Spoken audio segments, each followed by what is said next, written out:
if you need food, traditional harvesting structures, whatever that is, it could be volunteers, it could be people hired by the community, it could be youth training programs, but then getting that food to elders or getting that food into food bank kind of models. So you see these things happening that are rooted in that basic concept of mutual care.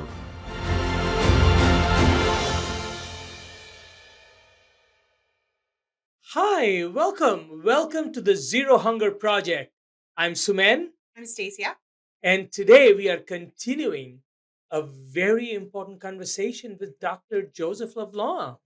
And we heard about the issues that the indigenous communities, the northern remote communities are facing in the last episode. And we are going to continue and learn a lot more. Yeah, it's so important. Such an important conversation. Absolutely. Yeah. You want to introduce I sure Dr. do. LeBlanc? I sure do. It's my honor to introduce him in this episode. Dr. Joseph LeBlanc is an associate vice president of equity and inclusion at the Northern Ontario School of Medicine.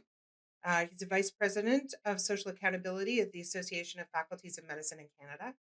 Dr. LeBlanc is a recognized expert in Indigenous food systems and community development. As Associate VP of Equity and Inclusion at NOSM and Vice President of Social Accountability at the Association of Faculties of Medicine in Canada, he leads national initiatives on equity, planetary health, anti-racism, and Indigenous health in medical education.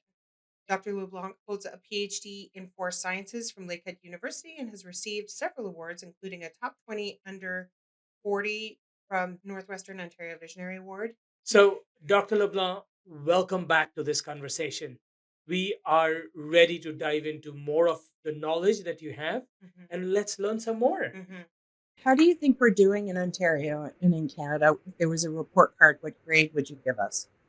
Oh, that's a really interesting question. I guess what comes to mind is like when I was a kid, didn't care. I would get these things that said like, Joseph has the capacity to succeed. Should apply himself. Every single one of my report cards says that, by the way, just so you know. Yeah, I'm trying to dust off some old memories of how it was worded that way. But is to say that when I started caring, I stopped seeing those. So. I would say that, like a comment to that effect. I think, somewhere in the D range with a must apply oneself, must seek support when needed, ask for help. That's a big one for me. I'm a member of Canada's Food Policy Advisory Council, and we haven't met in over 2 years. That's a really disturbing relationship for me right now. Like I won't feel comfortable that the website is still up. I don't feel comfortable that my name is still there. And the decisions that they have made in that 2-year span include significant ones like a grocery rebate, like a national student nutrition program. These are all opportunities to ask for help if you really care, get support from the structure that you build. Talk about northern systems. There's been some changes to Nutrition North Canada, which I think, were necessary, but it was also not enough. Nutrition North Canada only applies to those eligible communities. It doesn't support northern Indigenous communities that are road accessible, and there needs to be support there. And I think overall, the habit of going to large charitable entities to flow through or to somehow build programs was very visible during the pandemic. They launched those food security funds that went to 5 large charitable organizations who, other than Community Food Centers Canada, didn't really have those relationships, right? And CFCC did do a good job of listening and adapting their work, but that's the work of the crown. I mean, as good as the charitable sector is, we have to stop leading. The crown has to stop leaning on it because it is a direct relationship, nation to nation relationship that's in play. I know that there's something carved out of the National Student Nutrition Program that is for First Nations, and we'll be watching really closely to understand how that plays out, because there are a significant number of students in federal schools. So the schools on reserve are not part of the provincial program. There's a great opportunity for the student nutrition program federally to get what the funding means, not just the food and not through existing corporations, but through investments in the infrastructure that the schools will need to prepare the food and store the food, right? So ideally, like I said, that could come in this.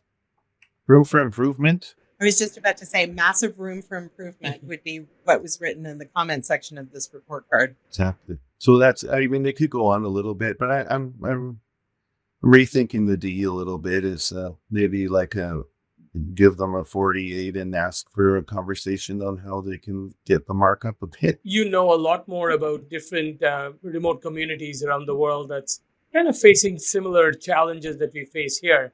Is there any good example that you know of who's doing a much better job than we are in this country on supporting for us it's northern, but to supporting the remote communities, the indigenous communities? Yeah, I don't know. I don't know if I know enough to speak to that. Like, I think there's always sort of take caution to sort of like read research reports and other things, because there's so much that we've been involved in where then you see the report, you're like, well, if you talk to people on the ground, or what's kind of going on with that, it's not as shiny and beautiful as it looks, right? So, I do think that there's spaces where, like I said, it's a nation to nation agreement. So if we stop talking about Canada and Ontario for a moment and talk about the Indigenous nations, there are examples of the assertion of sovereignty, like let's say in general. And I think it's well understood that food is at the center of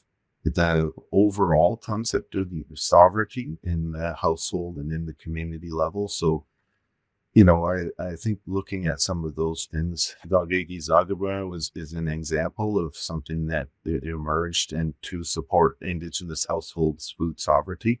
That right now is in Ontario, in Northern Ontario, is supporting Indigenous households.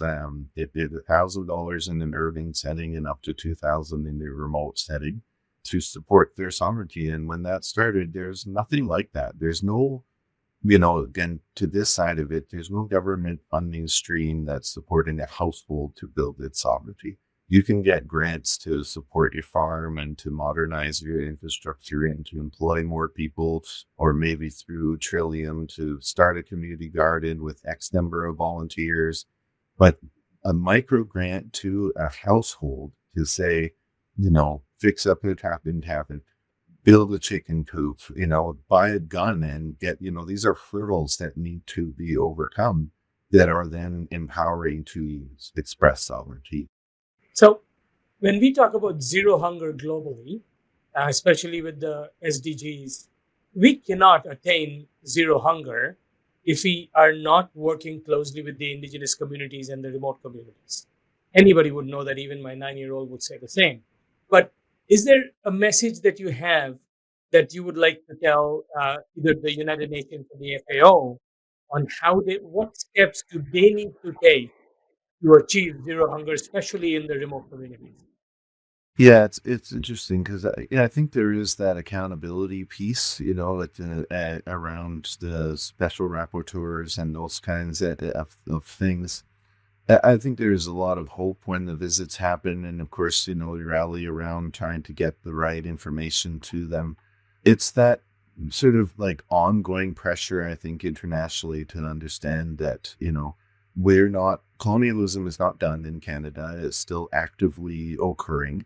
It's woven into our policies and practices, but, we're still is like woven deeply into people's conception of what Canada should be doing, right? Is that there's just this sort of like mythology that's within this nation that we're here to extract things out and sell them elsewhere, right? And that's right from the very beginning. It's our right, but it's also our identity. It's the Canadian identity and role to say.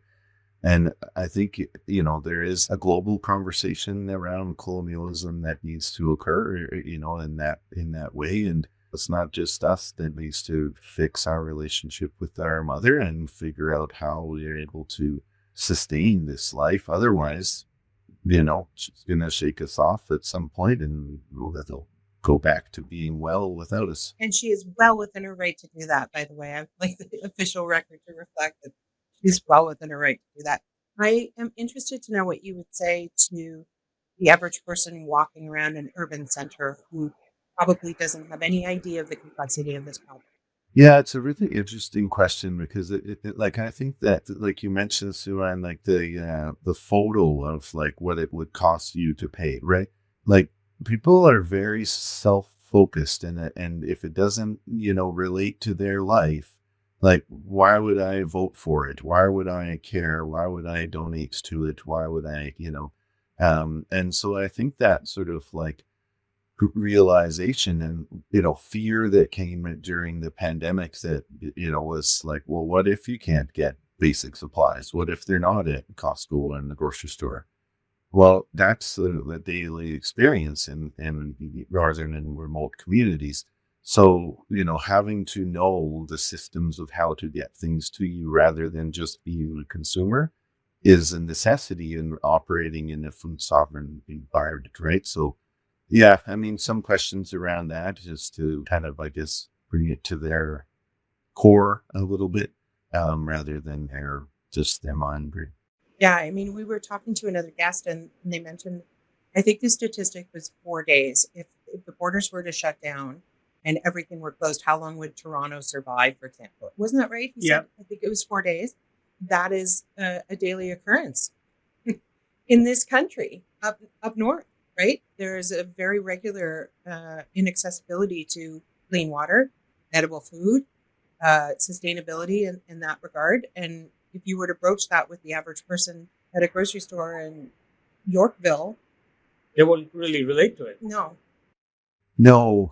And, I think that the other thing that's part of that sort of Canadian myth is the idea that, the vast forests are plentiful. Moose populations are crashing.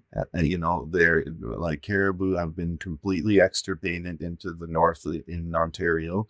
It's not plentiful, and a lot of these places, you go in and there's garbage on the side of the road from people coming in to recreationally snowmobile or hunt or fish or whatever. There is some of that myth around that. And I think it's important for new Canadians as well to start to engage with that, the history, and to understand that, the image they were sold of what Canada is, as you said at the beginning, and medical education. And sometimes we have residents and students go in remote communities and, they have to boil snow for water in the clinic that day because water's frozen, or things that they, as an international graduate, didn't expect to see coming to Canada, right? And, the more and more we engage new Canadians in this conversation, I think the better as well, because, I think it's hard to learn that this place we love so much is not what we say it is. Yeah, and that is one of the main reason we wanted to get you on this podcast, because whether we like it or not, a lot of our viewers will be in the urban populations. They will be around the world, and they just don't see this side of this conversation. They are certainly, when they think about Canada, the first idea is CN Tower. They're not looking at the homeless people and the bottom of CN Tower. That's a different story.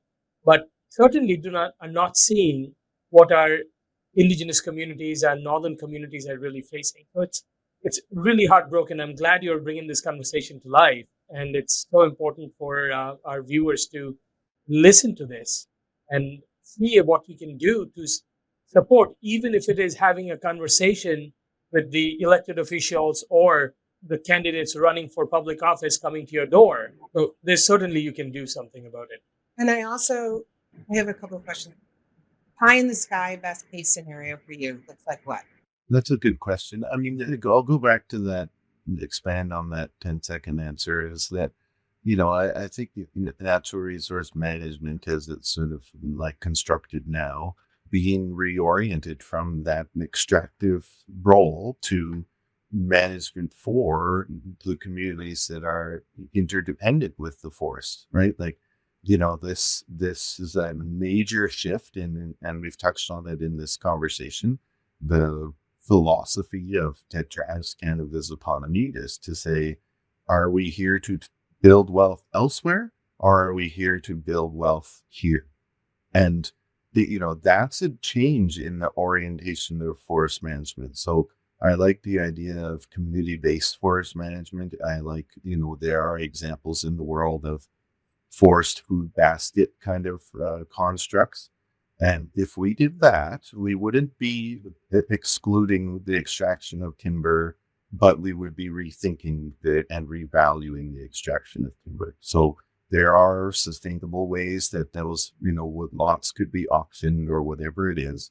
But that going back into that place, understanding that, we could think about it if we want to have moose and caribou and fish and clean water and at the population levels, plants, right? So a lot of the competition plants that are sprayed for forestry right now are food plants, blueberries or raspberries, or, this is what's happening. So that would be my sort of pie in the sky thing. If we could pull a lever and say, we're going to switch the direction this track is going, and throw big boulders in one space and move that river over, is to think we're going to stop feeding other countries, other corporate wealth, other places wealth, and we're going to start to build a healthy, wealthy place here. And, the resources that are there to do it. It's our mind shift that needs to happen.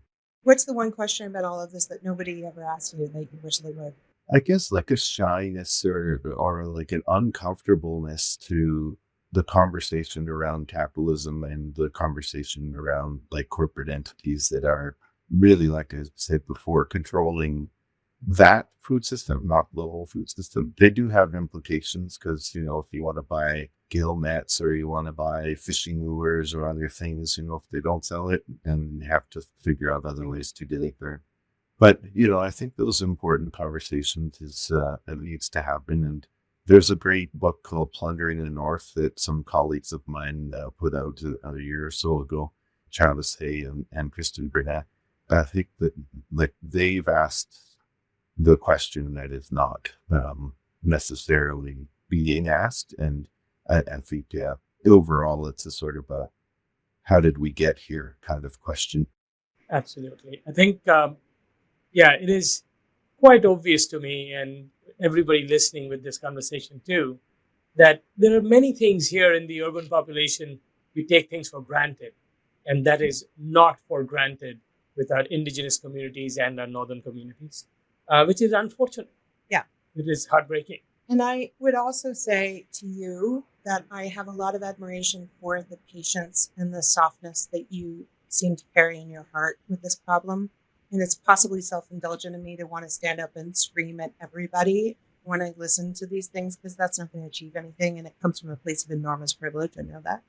But I have a lot of admiration for this philosophy of mutual care that you insist on returning to every time.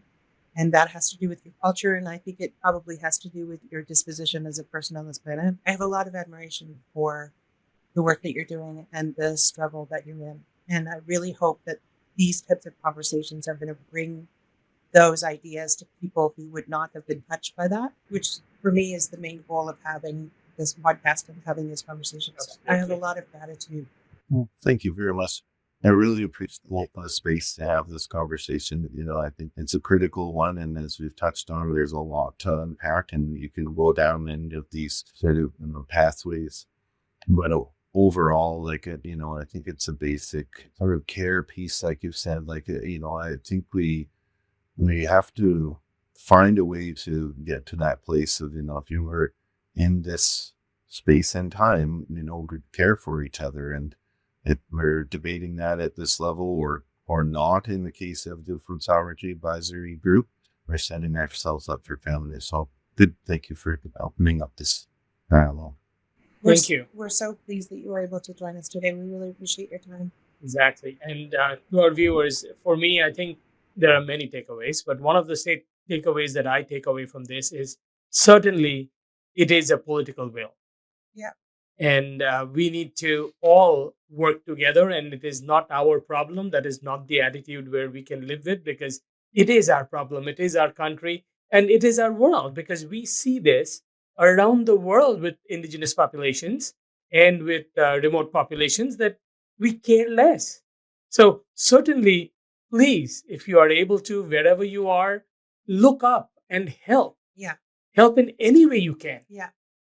And Yeah. I think that's important. Yeah, I do, and I definitely think this is an advocacy issue for the people. If you are simplifying this to the haves and the have-nots inside of your own province, even for the haves to pay attention and understand that this is so out of whack, and there are things that you can do, and one of those things is to advocate and to vote and to spend your dollars in a way that would manipulate the conversation towards a better outcome for people who really need help.